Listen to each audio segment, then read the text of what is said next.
నమస్తే, welcome to education plus. Intermediate complete అయిన విద్యార్థులు ఎటువంటి కోర్సులను సెలెక్ట్ చేసుకోవాలని కన్ఫ్యూజన్లో ఉన్నారా? మరియు ఎటువంటి ఉద్యోగ అవకాశాలు ఉన్నాయని తెలుసుకోవాలనుకుంటున్నారా? అయితే ఆ వివరాలను తెలియజేసేందుకు మనతో పాటు 10TV స్టూడియోలో ఉన్నారు మన దేశం educational services manager Ravikiran Reddy గారు మరియు స్టూడెంట్ కోఆర్డినేటర్ బ్రహ్మారెడ్డి గారు. మరి వారిని అడిగి పూర్తి వివరాలు తెలుసుకుందాం. నమస్కారం అండి, welcome to our studio. So ముందుగా రవి గారు మీరు చెప్పండి, మహారాష్ట్రలో అడ్మిషన్ ప్రాసెస్ అనేది ఎలా ఉంటుంది? జనరల్గా అండి ప్రతి స్టేట్లో ఇప్పుడు ఫర్ ఎగ్జాంపుల్ మన ఆంధ్ర తెలంగాణ అంటే రెండు తెలుగు రాష్ట్రాలు చూసుకున్నట్లయితే ఏపీ ఎంసెట్ ఏదైతే ఎంట్రన్స్ ఎగ్జామ్ రాసిన తర్వాత అప్లికేషన్ ఎలాగైతే ఉంటుందో సేమ్ థింగ్ మహారాష్ట్రలో కూడా ఏంటంటే అడ్మిషన్ ప్రాసెస్లో ఫస్ట్ అప్లికేషన్ ఉంటుందన్నమాట. ఇప్పుడు కమింగ్ టు మహారాష్ట్ర వచ్చేసరికి ఆ అప్లికేషన్ నేమ్ వచ్చేసి సెట్ సెల్ అప్లికేషన్ అంటారు. ఏది మహారాష్ట్ర గవర్నమెంట్ కండక్ట్ చేసే ఎంట్రన్స్ ఎగ్జామ్. దీంట్లో ఏంటంటే రెండు విధాలుగా ఉంటుంది. ఇప్పుడు మహారాష్ట్రలో అగ్రికల్చర్ బీఎస్సీ చేయాలంటే మనకి రెండు బైపీసీ స్టూడెంట్స్ కానీ MPC students both are eligible to do agriculture BSc అనమాట.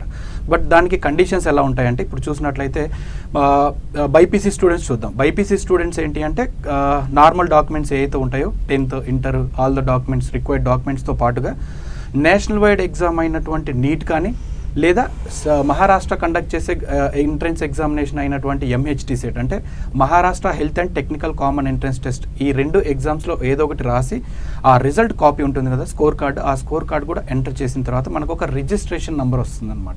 ఈ రిజిస్ట్రేషన్ నెంబర్ ద్వారా మాత్రమే మనం అడ్మిషన్ ప్రొసీజర్ అనేది మనం మహారాష్ట్రలో తీసుకోవచ్చు. రెండోది చూసుకుంటే మనకి ఎంపీసీ స్టూడెంట్స్ వచ్చేసరికి ఎంపీసీ స్టూడెంట్కి నేషనల్ వైడ్ ఎగ్జామ్ అయినటువంటి జేఈ మెయిన్స్ కానీ లేదా జేఈ అడ్వాన్స్, దాంతోపాటుగా ఎంహెచ్టీ సెట్ అంటే Maharashtra health and technical common entrance test, ఈ రెండిట్లో ఏదో ఒక ఎంట్రన్స్ ఎగ్జామ్ రాసిన తర్వాత ఈ డాక్యుమెంట్స్ అన్ని అప్లోడ్ చేసిన తర్వాత మనకేంటంటే ఈ రిజిస్ట్రేషన్ ప్రాసెస్ అనేది కంప్లీట్ అవుతుంది. అప్పుడు ఒక రిజిస్ట్రేషన్ నెంబర్ విత్ అప్లికేషన్ వస్తుంది.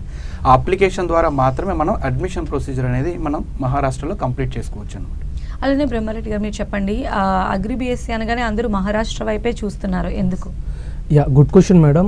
జనరల్గా చూసుకుంటే ఇప్పుడు ఏపీ తెలంగాణ తీసుకోండి. ఏపీలో చూసుకుంటే ఎన్జీ యూనివర్సిటీ కానివ్వండి, తెలంగాణలో మనకి ప్రొఫెసర్ జయశంకర్ అగ్రికల్చర్ యూనివర్సిటీ అనేవి ఉన్నాయన్నమాట. సో మన దగ్గర లెస్ యూనివర్సిటీస్ ఉన్నాయి, లెస్ కాలేజెస్ ఉన్నాయి. కంపేర్డ్ టు మన తెలుగు స్టేట్స్తో చూసుకుంటే మహారాష్ట్రలో వచ్చేసరికి ఏంటంటే దాదాపుగా 4 గవర్నమెంట్ యూనివర్సిటీలు అనేవి ఉన్నాయి. అండ్ వాటితో పాటుగా 18 constituent colleges and 75 private colleges అనేవి కూడా మనకి మహారాష్ట్రలో ఉన్నాయి. సో మన తెలుగు రాష్ట్రాల్లో చదివే విద్యార్థులు చాలా ఎక్కువగా ఉన్నారు. అండ్ సీట్లు అనేవి చాలా తక్కువగా ఉండటం వల్ల అదర్ స్టేట్స్ అనే దానికి ఎక్కువగా ఇంపార్టెన్స్ అనేది ఇవ్వడం జరుగుతుంది. అండ్ పర్టికులర్లీ మహారాష్ట్రలో ఎందుకు అంటే ఫర్ ఎగ్జాంపుల్గా తీసుకుంటే మన దగ్గర మేనేజ్మెంట్ కోటాలో సీట్స్ అయినా కానివ్వండి చాలా లెస్ సీట్స్ అనేవి మనకు అవైలబిలిటీలో ఉంటాయి.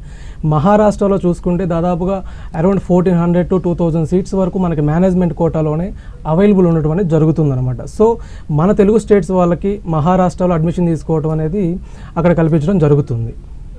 అలానే రవి గారు, ఇప్పుడు మహారాష్ట్ర అనగానే వెంటనే మరాఠీ లాంగ్వేజ్నే ఎక్కువ యూజ్ చేస్తారు అనేటువంటి అపోహలు కూడా ఉన్నాయి కదా, దీనికి మీరు ఏం చెప్తారండి? జనరల్గా ఏంటంటే ఇది చాలామంది పేరెంట్స్కి కానీ లేకపోతే స్టూడెంట్స్కి కానీ ఒక చిన్నపాటి అనుమానం ఉంటుందన్నమాట. ఎందుకంటే జనరల్గా అంటే మనం వాడుకలో ఆలోచించాల్సింది ఏంటి అంటే ఒక రాష్ట్రం నుంచి ఇంకొక రాష్ట్రానికి వెళ్ళినప్పుడు ఏంటంటే స్టూడెంట్స్ ఆ లోకల్ లాంగ్వేజ్ ఇంపాక్ట్ అనేది ఒకటి ఉంటుంది. ఇప్పుడు ఫర్ ఎగ్జాంపుల్ మన దగ్గర చూద్దాం, హైదరాబాద్లో ఆల్మోస్ట్ ఆల్ మనకి అంటే మెయిన్ క్యాంపసెస్ ఉన్నాయి కదా, దాంట్లో ఇతర రాష్ట్రాల నుంచి చదివే వాళ్ళు కూడా చాలామంది స్టూడెంట్స్ ఉన్నారు. ఎక్కడ తమిళనాడు నుంచి వచ్చి, కేరళ నుంచి వచ్చి, వాళ్ళ కంప్లీట్గా తమిళ కానీ కేరళ లాంగ్వేజ్లో చెప్పలేరు కదా, బట్ కామన్ లాంగ్వేజ్ అనేది ఒకటి ఇంగ్లీష్ ఉంటుంది. దాంతోపాటుగా ఎక్కువ మంది స్టూడెంట్స్ అనేవాళ్ళు తెలుగు స్టూడెంట్స్ ఉండటం వల్ల ఏంటంటే ఎక్కువ మంది స్టూడెంట్స్ని ఉద్దేశించి ప్రొఫెసర్స్ అనేవాళ్ళు ఎప్పుడు కూడా లోకల్ లాంగ్వేజ్ యూజ్ చేయడం జరుగుతుంది. బట్ లాంగ్వేజ్ అనేది స్టూడెంట్స్కి ఎప్పుడు బ్యారియర్ కాదు. కమింగ్ టు మహారాష్ట్ర చూసుకుంటే ఏంటంటే మహారాష్ట్రలో మొత్తం మనకి 75 ప్రైవేట్ ఇన్స్టిట్యూషన్స్ ఉన్నాయి. ఈ 75 ఇన్స్టిట్యూషన్స్లో కూడా మనం ఏదైతే అడ్మిషన్ ప్రొసీజర్ కంప్లీట్ చేస్తున్నామో ఇవి ఆల్మోస్ట్ ఒక 10 to 15 కాలేజెస్ ఉన్నాయి. ఈ 10 to 15 కాలేజెస్లో మేజర్గా ఇంగ్లీష్ లాంగ్వేజ్ యూజ్ చేస్తూ అంటే స్టూడెంట్స్కి అర్థమయ్యేవిధంగా చెప్తూ ప్లస్ అన్ని విధాలుగా ఫెసిలిటీ కల్పించే కాలేజెస్ ఏవైతే ఉన్నాయో వాటిని మనం మెయిన్గా ప్రిఫరెన్స్ చేసి దాంట్లో అడ్మిషన్ ప్రొసీజర్ అనేది చేయటం జరుగుతుంది.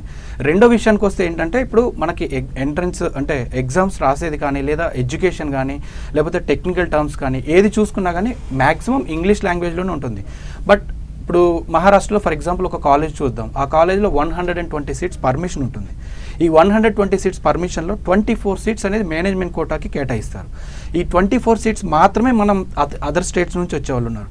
బట్ రిమైనింగ్ ఆల్మోస్ట్ 100 సీట్స్ వరకు లోకల్ పీపుల్ ఉన్నప్పుడు ఏంటంటే ఆ స్టేట్ లాంగ్వేజ్ ఏదైతే అనేది యూజ్ చేయడం అనేది జరుగుతుంది జనరల్గా.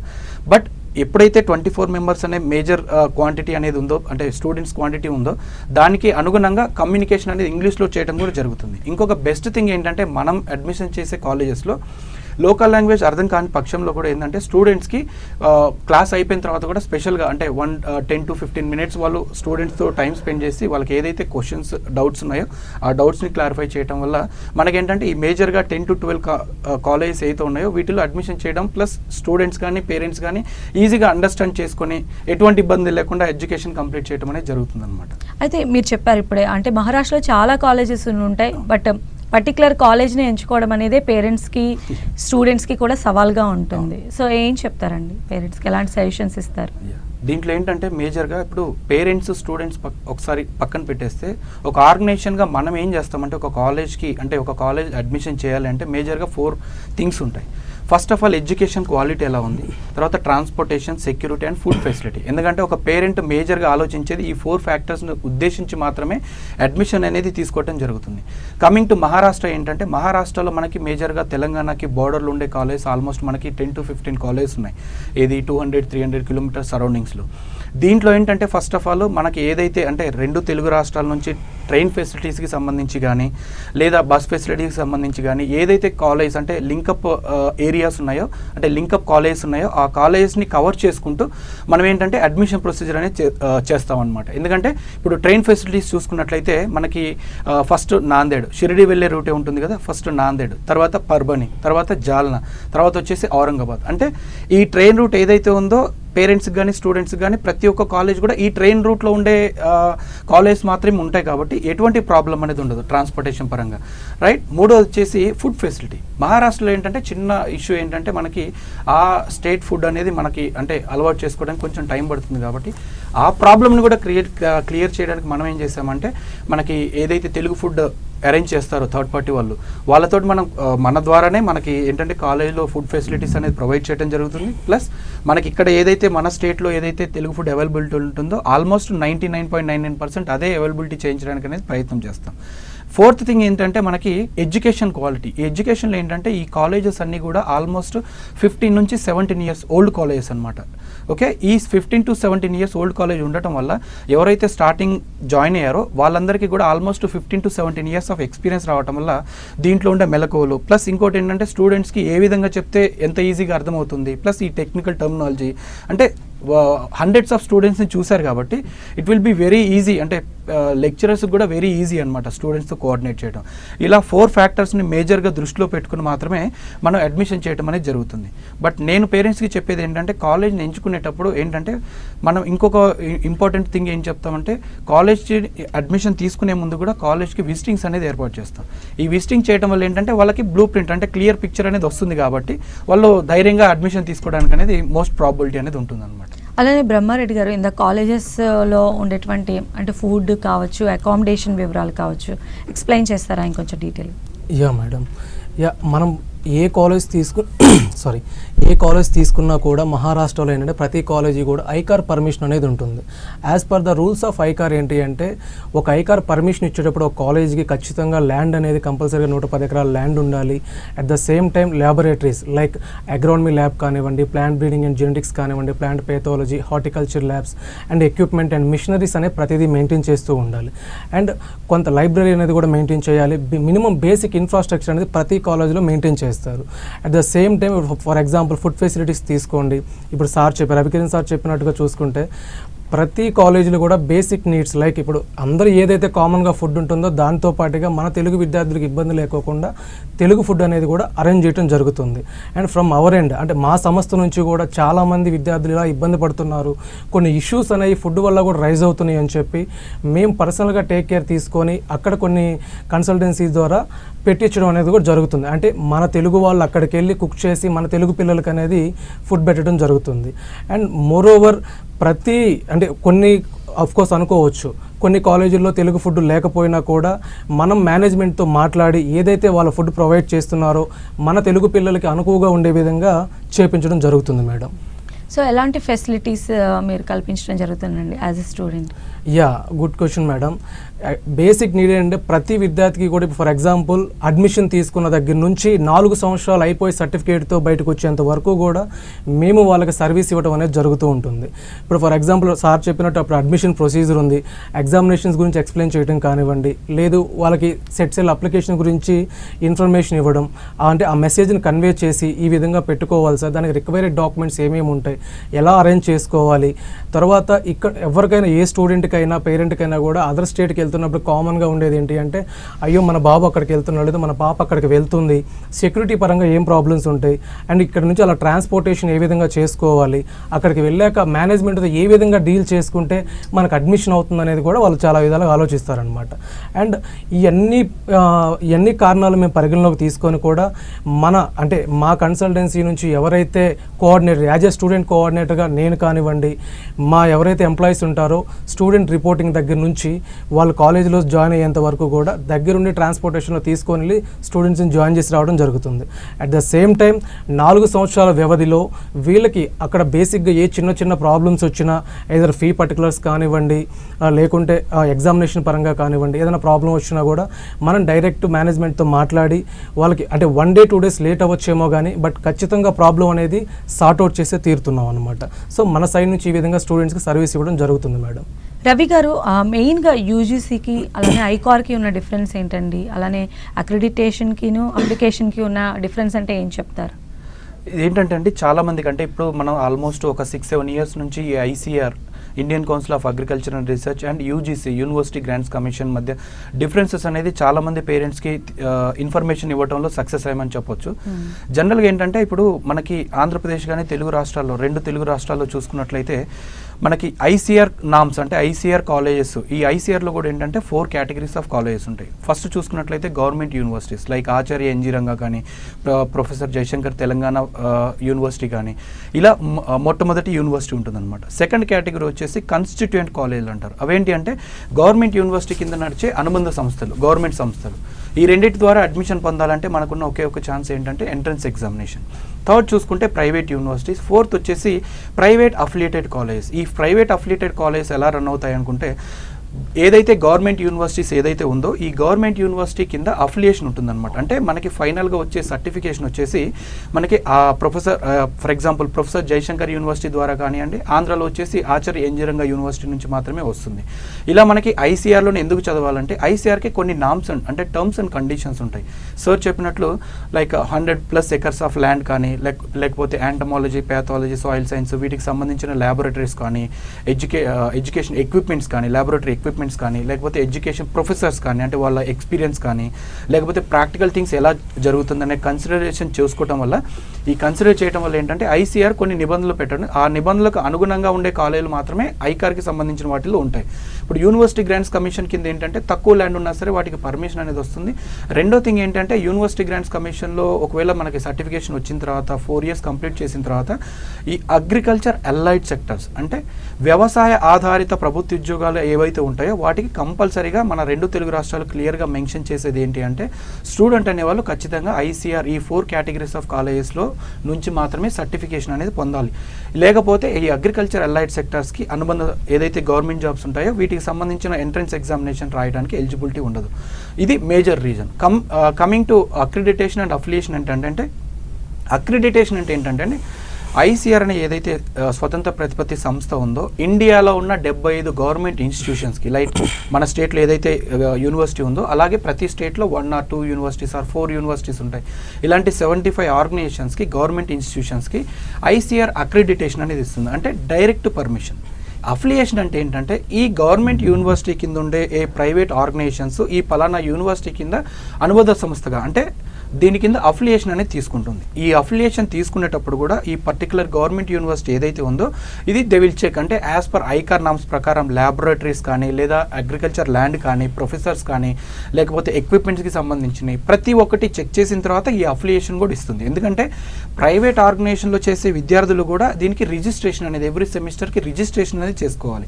అది కూడా through as per ICR norms ప్రకారమే ఉంటుంది. కాబట్టి ఈ పర్టికులర్ కారణాల వల్ల చూసుకుంటే మనకి అక్రిడిటేషన్, అఫిలియేషన్ ఈ 4 కేటగిరీస్ చెప్పిన విధంగా ప్లస్ ఈ యూజీసీకి ఐసీఆర్కి డిఫరెన్సెస్ అనేది ఈ విధంగా ఉంటుందన్నమాట. ఓకే, అలానే బ్రహ్మారెడ్డి గారు మనం చూస్తే అగ్రికల్చర్ డిప్లొమా చేసిన స్టూడెంట్స్ కూడా ఉంటారు.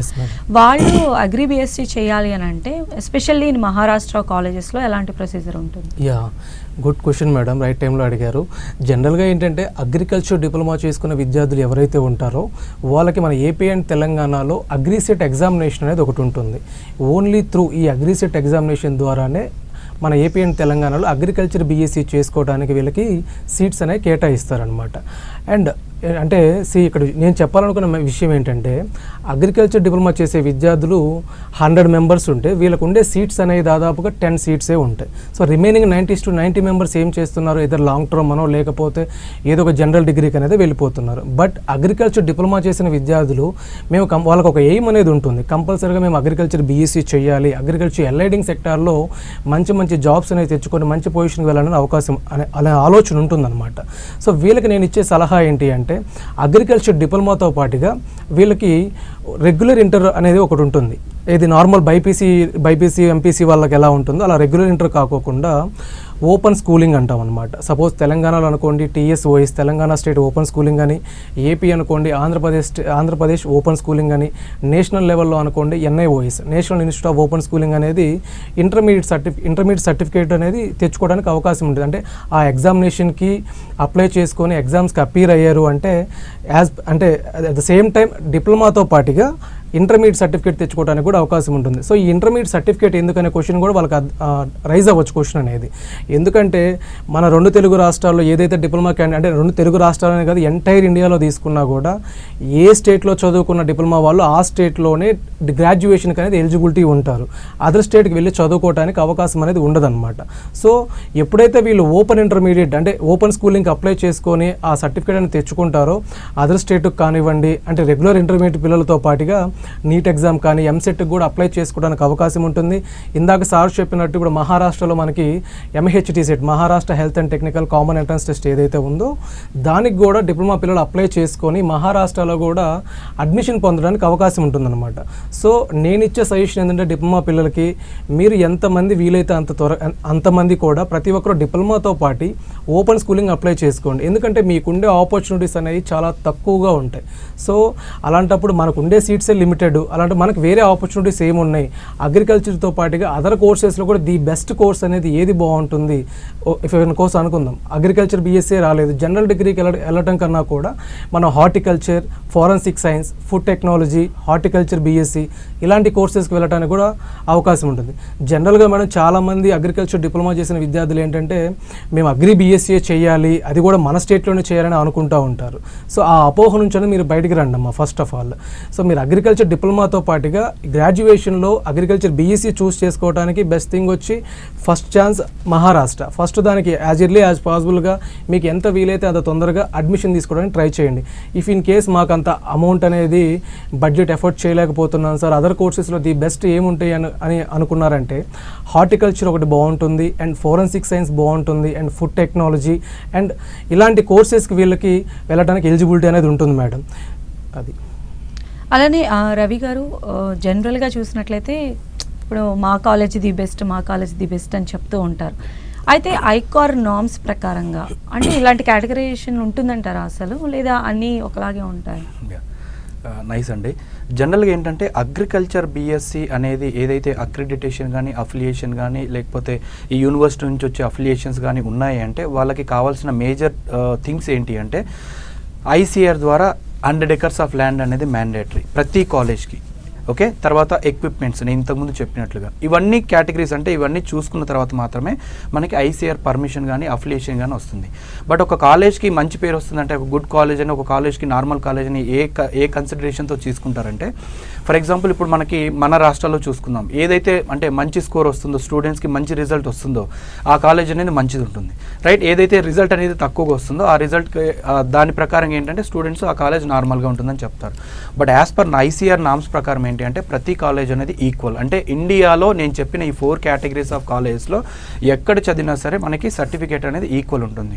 కాకపోతే మనం చెప్పే కాలేజీలు అంటే మనం అడ్మిషన్ చేసే కాలేజీలు ఏంటంటే స్టూడెంట్స్కి ఇవన్నీ అంటే మిగతా అన్ని పక్కన పెడితే ఎడ్యుకేషన్ క్వాలిటీ అంటే మనకి అల్టిమేట్గా మనం వెళ్ళి చదువుకోవడానికి కాబట్టి 80% 90% మంచి స్కోర్తో బయటకు వచ్చిన తర్వాత మనకి ప్రభుత్వ ఉద్యోగాలు కానీ ప్రైవేట్ ఉద్యోగాల్లో కానీ తొందరగా సెటిల్ అవ్వడానికి అవకాశం అనేది ఉంటుంది ఆ ప్రకారంగా. కానీ కమింగ్ టు మహారాష్ట్రలో ఏంటంటే యూనివర్సిటీస్ ఏంటంటే A, B, C and D కేటగిరీస్గా డివైడ్ చేస్తారు. ఇవి కూడా ఏంటంటే నేను ఇందాక చెప్పినట్లుగా కాలేజ్ ఎప్పుడు ఎస్టాబ్లిష్ అయింది first of all, second thing ఏంటంటే ఈ ఎక్విప్మెంట్స్ పరంగా, తర్వాత ల్యాండ్ ఎక్విజిషన్ ఎంత ఉంది, ఈ టర్మ్స్ అండ్ కండిషన్స్ అన్ని చెక్ చేసిన తర్వాత గ్రేడ్స్ ప్రకారం ఇస్తారు.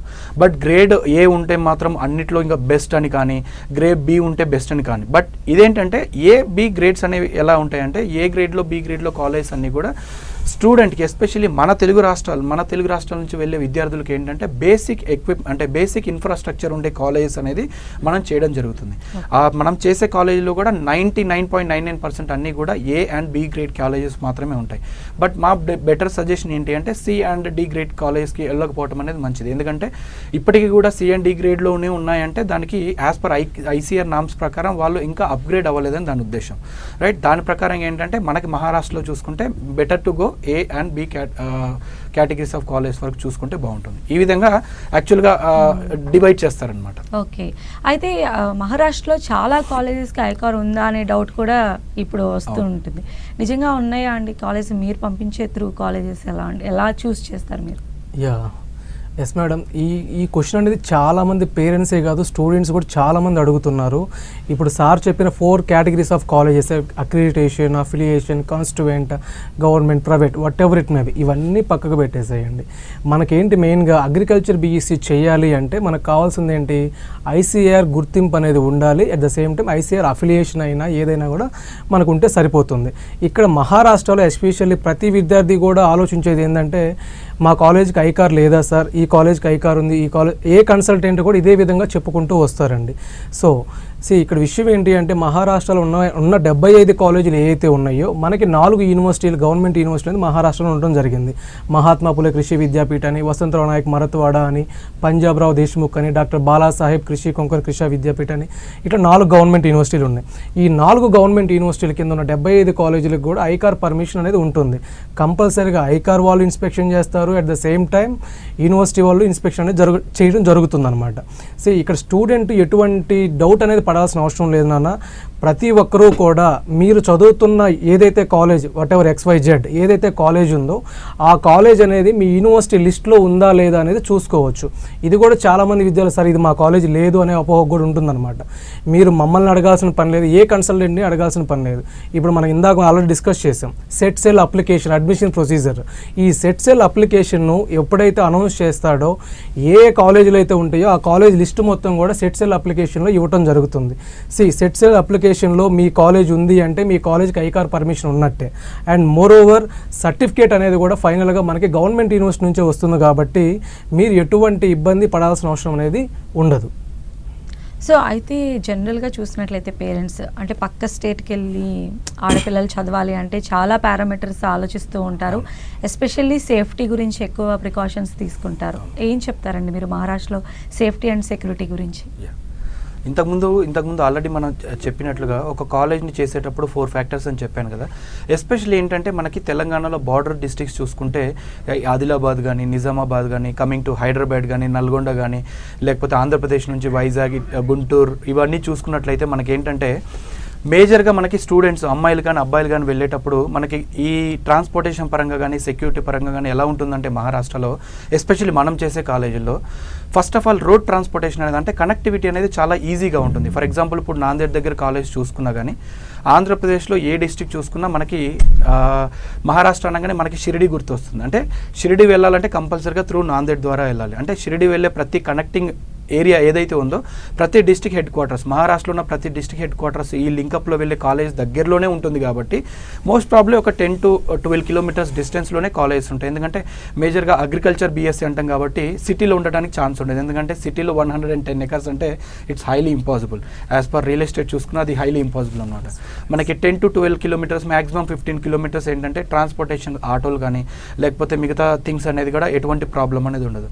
కమింగ్ టు సెక్యూరిటీ వైజ్ చూసుకుంటే ఇప్పుడు అమ్మాయిలకు కానీ అబ్బాయిలకు కానీ మనం చేసే కాలేజీలో హాస్టల్స్ అనేది ఆల్మోస్ట్ సపరేట్గా ఉంటాయి, రైట్. ఇంకొక విషయం ఏంటంటే కెమెరా సర్వేలెన్స్ ఉంటుంది. ఇది ఒక బెస్ట్ పార్ట్. మనం ఎప్పుడైతే ఈ కాలేజ్ హ్యాండ్ ఓవర్ చేసుకుని అంటే కాలేజ్ని తీసుకొని ఈ మన తెలుగు అడ్మిషన్స్ అనేది తెలుగు స్టూడెంట్స్ అడ్మిషన్స్ చేస్తున్నామో వాళ్ళని మనం పర్టికులర్గా డిమాండ్ చేయగలుగుతాం. ఎందుకంటే ఇప్పుడు ఎవరైతే స్టూడెంట్స్ ఏదైతే ప్రాబ్లమ్స్ ఫేస్ చేస్తున్నా లేకపోతే ఏదైనా హెల్త్ ప్రాబ్లం ఉన్నా లేకపోతే ఇంకోటి ఉన్నా కాలేజ్ అనేది పూర్తి రెస్పాన్సిబిలిటీ తీసుకుంటుంది. ఫర్ ఎగ్జాంపుల్ ఏమన్నా ఎమర్జెన్సీ కేసెస్ వచ్చినా ఎందుకంటే ఏ టైంలో ఉన్న సిచ్యువేషన్స్ మారుతుంటాయి కాబట్టి ఏ టైంలో ఉన్నా కానీ ఇమీడియట్గా రియాక్ట్ అవుతారు కాలేజ్. ఇలా ఉండటం వల్ల ఏంటంటే మన సంస్థకి ఇచ్చే ఇంపార్టెన్స్ ద్వారా మనకి స్టూడెంట్స్కి ప్రతి ఒక్కరికి అందుబాటులో ఉండటం జరుగుతుంది. ఇంకొక విషయం ఏంటంటే coming to hostel wise security అన్నారు కాబట్టి హాస్టల్స్ ఏంటంటే మనకి మేనేజ్మెంట్ ఎవరైతే హెడ్ ఆఫ్ ది డిపార్ట్మెంట్ ఉంటారో అతని పర్యవేక్షణలో నడుస్తూ ఉంటుంది అన్నమాట. ఎందుకంటే ఈ కెమెరా సర్వేలెన్స్ కంప్లీట్గా అతని హ్యాండ్ ఓవర్లో ఉంటుంది. ఏ ఇష్యూ జరిగినా వాళ్ళకి ఇమ్మీడియట్గా తెలిసిపోతుంది కాబట్టి మనకి సెక్యూరిటీ పరంగా ఎటువంటి ప్రాబ్లం అనేది ఉండదన్నమాట. Right, thank you so much అండి రవికిరణ్ గారు, బ్రహ్మారెడ్డి గారు. ఇది ఇవాల్టి ఎడ్యుకేషన్ ప్లస్. చూస్తూనే ఉండండి 10 TV.